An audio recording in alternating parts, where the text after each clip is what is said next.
ऋतुजाताई राजगे हिच्या मृत्यूनंतर उठलेले एक वादळ जे गोपीनाथ पडळकर याने ख्रिस्ती धर्मावरती केलेले आरोप आणि ख्रिस्ती समाजाच्या धर्मपुढाऱ्यांना मारण्याची दिलेली सुपारी याच्या विरोधात आजचा मोर्चा आहे.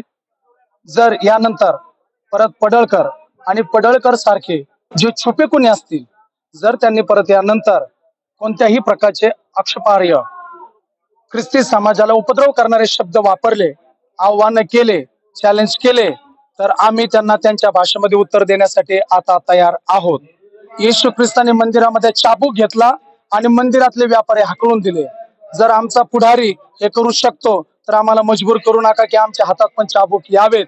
आम्हाला मजबूर करू नका, आमच्या सहनशीलतेचा अंत पाहू नका. आणि प्रशासनावरती बसलेले जे अधिकृत लोक आहेत, जे जिम्मेदार लोक आहेत, त्यांच्याकडून असल्या प्रकारचे वक्तव्य वारंवार आम्ही खपवून घेणार नाही. आज पडळकर तुम्ही लॉन्च करणार, उद्या दुसऱ्या कोणाला तरी पाठवणार, हे आम्ही सहन करणार नाही. आणि आम्हीच नाही, आमच्या बरोबर सर्व दलित संघटना आहेत, सर्व प्रकारचे झेंडे घेऊन आमचा पूर्ण समाज जो दलित आहे, जो 18 पकड जातीतला आहे, कारण ऑलरेडी आमच्यावर अन्याय झालेला आहे आणि म्हणूनच आम्ही आमचे मार्ग शोधलेले आहेत. आम्ही तिथं सुखी आहोत. आम्हाला तिथून पाडण्याचा आणि तिथून काढण्याचा किंवा तिथून हाकलून देण्याचा प्रयत्न तुम्ही करू नका. आमच्यासाठी देव आहेत, परंतु या भूतलावरती काही नामांकित आणि चांगले लोक पण आहेत जे आमच्या सोबत आहेत. म्हणून आम्ही तुम्हाला जसं उत्तर दिल्याशिवाय राहणार नाही आणि शासन दरबारी आम्ही याच्याबद्दल दखल घ्यायलाच लावू. त्याचं संसदीय पद जे आहे, आमदारकीचं पद, ते काढल्याशिवाय आम्ही शांत बसणार नाही. त्याच्यावर एफआयआर झालीच पाहिजे, नाहीतर आंतरराष्ट्रीय लेवलवरती आम्ही हा विषय नेल्याशिवाय राहणार नाही.